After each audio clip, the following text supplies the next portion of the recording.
Okay, picture this. November 2022, Rome, Georgia. There's this Toyota Prius just abandoned right in the middle of a creek. Yeah, not exactly where you expect to find a car. Straight away, you're thinking, how did that get there? Exactly. What's the story?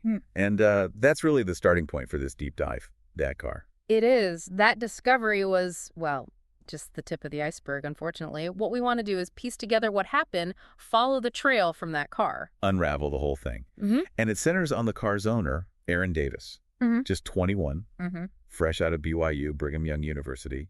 He'd actually driven, what, about 60 miles? Something like that, yeah. To see his friend, Brandon Reiner. It's supposed to be a celebration, post-graduation visit.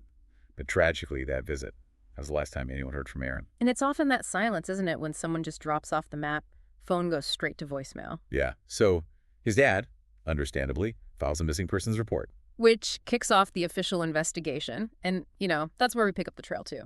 So naturally, the police start with the last person known to see him, Brandon Ryner. Makes sense. They call him up. And Brandon's story initially. Well, on the phone, he says they started drinking around noon that day. He makes a point of saying Aaron wasn't really a big drinker. Okay. But supposedly, Aaron got sick, really sick, and asked to be left alone. Brandon claims he woke up later, like 1 or 2 a.m., and Aaron's car is just gone. Gone. And did Brandon say anything else, like what he did then? He actually told them he was actively out looking for Aaron, painting himself as the worried friend. Right, the concerned friend.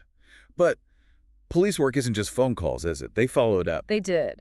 Just a few hours later, they show up at Brandon's house, unannounced. Why do that? Just show up. Well, you get a feel for the place, see someone's reaction in person, maybe catch inconsistencies you wouldn't over the phone. It's standard procedure in these cases, especially early on. Okay, so face-to-face now. Yeah. Does the story change? Yeah. He sticks to the main points. Red wine, Aaron getting sick upstairs. He even adds this detail about Aaron standing up while throwing up. Standing up, okay, that's specific. Then he adds a couple more things. Says he dropped a bottle, cut his finger, had to go to urgent care that morning. Wait, urgent care that morning? Yeah. Then says he showered, went to bed, and woke up later to find Aaron's car missing. Now, you mentioned Brandon said Aaron was a light drinker. He did. So getting that sick, throwing up, standing up, Yeah. does that track?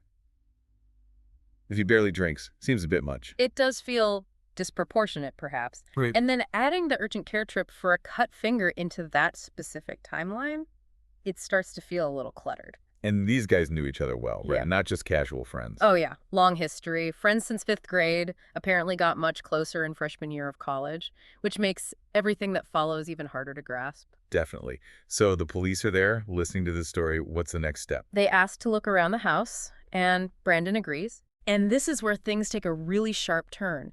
Inside, they find several locked doors. Locked inside the house. Yes, including, crucially, the door to the room where Aaron was supposedly sick. Why would that door be locked if your friend is just sick inside? That's odd. Very odd. And then the smell. The smell. A strong chemical smell.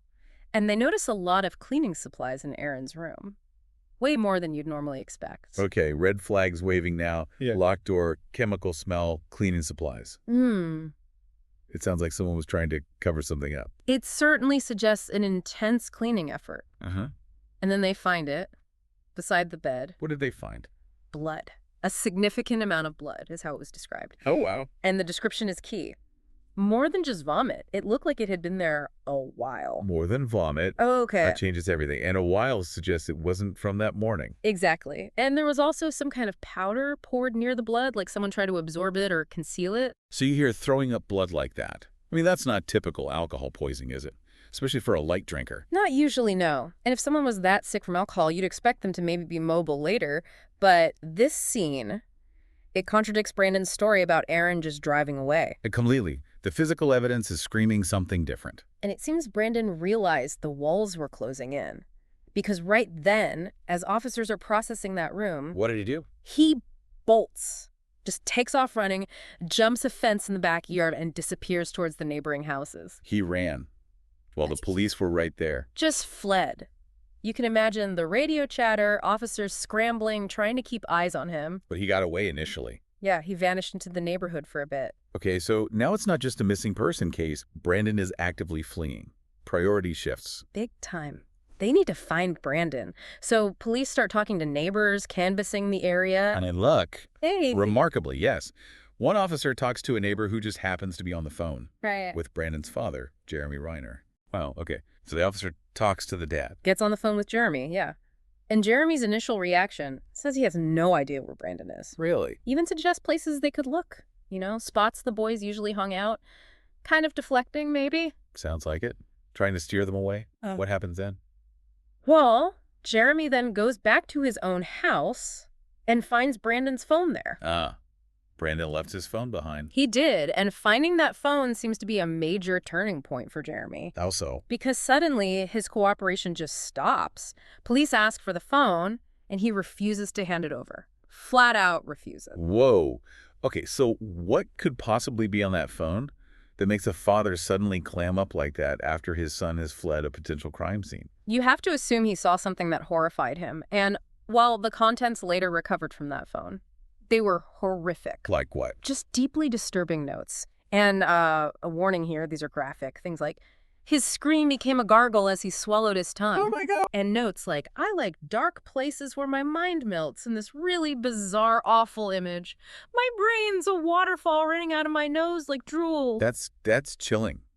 It's more than just notes. It's like a window into something really dark. Extremely dark. And it didn't stop there. There was a to-do list. A to-do list. After Aaron was likely dead. Apparently.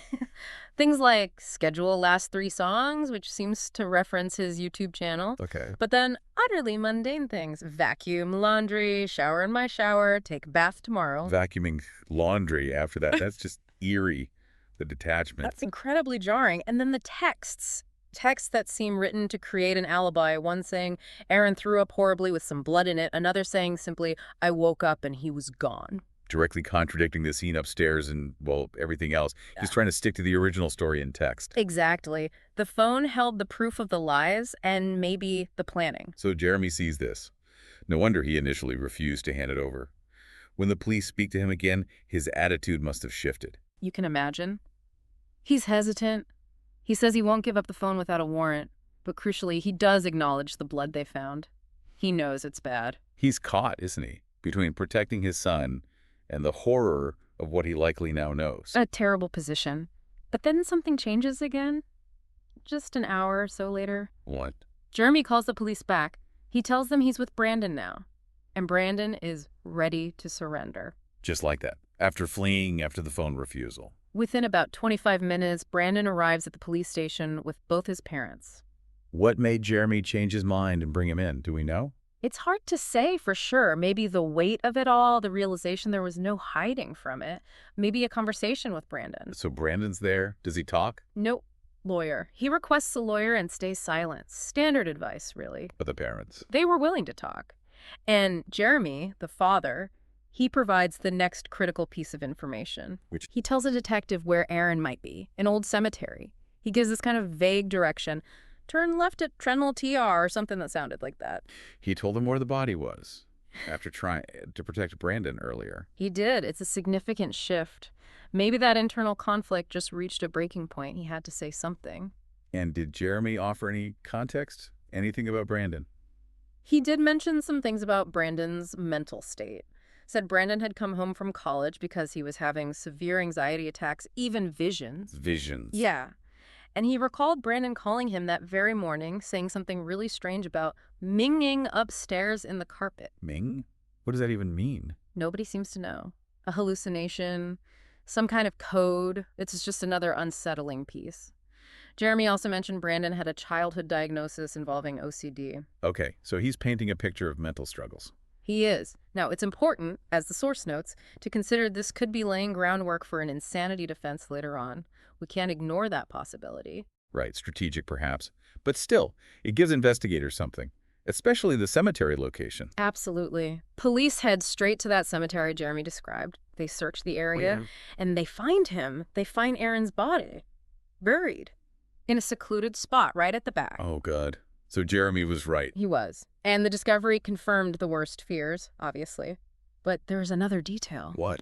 Aaron's body was wrapped in the sheets from Brandon's house, the sheets from that room. Wrapped in the sheets. That just removes any doubt about who was involved and how deliberate it was.